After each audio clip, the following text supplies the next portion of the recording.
everyone, and welcome back to the English Talk channel. I'm Anna, and I'm really glad you're here with us today. Wherever you're listening from, take a moment to relax, get comfortable, and enjoy this time to practice English and reflect a little. Today, we're talking about something simple, realistic, and very powerful: how small habits can change your life. Hi everyone, I'm Leo. It's great to be back with you. This topic may sound simple at first, but once you really pay attention to it, you start to notice how much small habits influence your daily life, your confidence, and even your mood.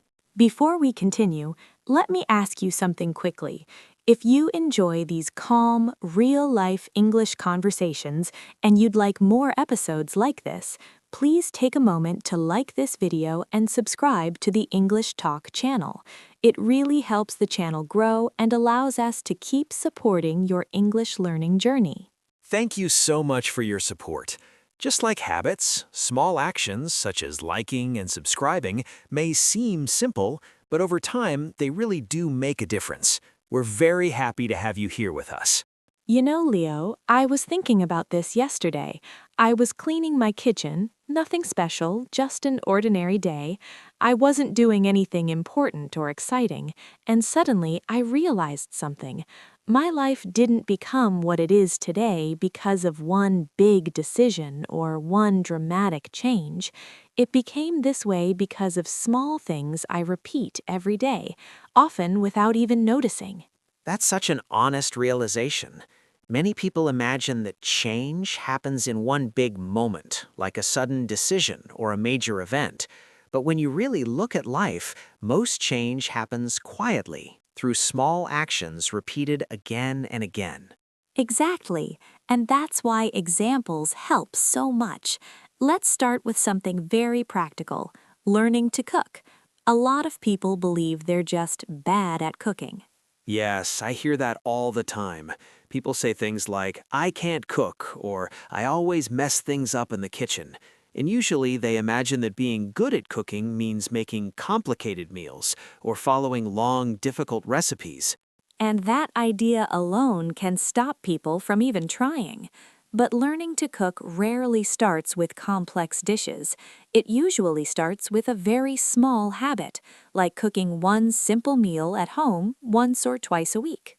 For example, someone might begin by making rice, pasta, or a simple soup, nothing fancy. The goal isn't to impress anyone. The goal is simply to feel more comfortable being in the kitchen. At the beginning, mistakes are completely normal. Maybe the food is too salty, or maybe it's a little dry.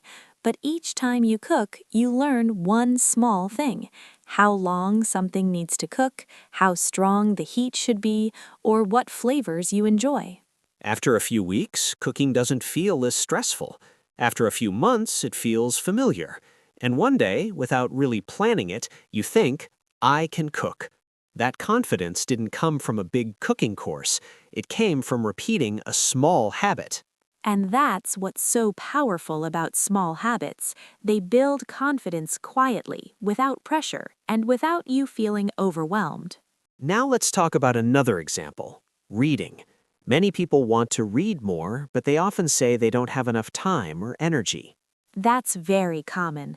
People imagine reading means sitting for a long time with a big book, fully focused. For someone who's tired after work or busy with family, that can feel impossible.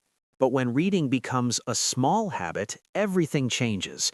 Reading just 1 or 2 pages a day feels easy and realistic.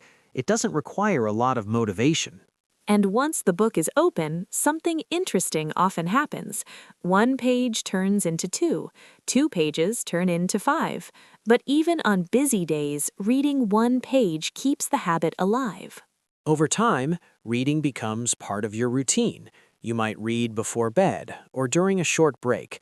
And slowly, your identity changes. You stop saying, I want to read more, and start saying, I'm a reader. That identity shift is important. It happens naturally through small actions, not force or pressure. Now let's move to the example that's closest to our listeners: learning English. This is where many people feel overwhelmed or discouraged. Yes, English learners often think they need to understand everything, grammar, vocabulary, pronunciation, before they can speak. That belief creates a lot of pressure. And because of that pressure, many people wait. They wait to feel ready, confident, or perfect, but that moment often never comes. Real progress in English usually comes from very small habits. One helpful habit is listening to English for just 5 or 10 minutes a day, maybe while making breakfast, walking, or relaxing in the evening. That small amount of listening helps your brain get used to English sounds and rhythm, even if you don't understand every word. Another powerful habit is learning just a few new words each day, not 20 words, just 2 or 3, then trying to notice them in videos, podcasts, or real conversations. In speaking, even a little makes a big difference. Saying simple sentences out loud, repeating phrases, or answering questions in your head helps build confidence over time. At first, speaking feels uncomfortable.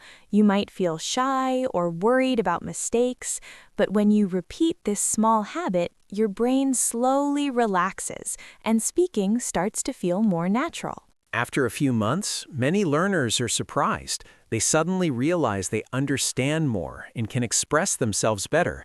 That progress came from small daily practice. These examples, cooking, reading, learning English, show the same truth.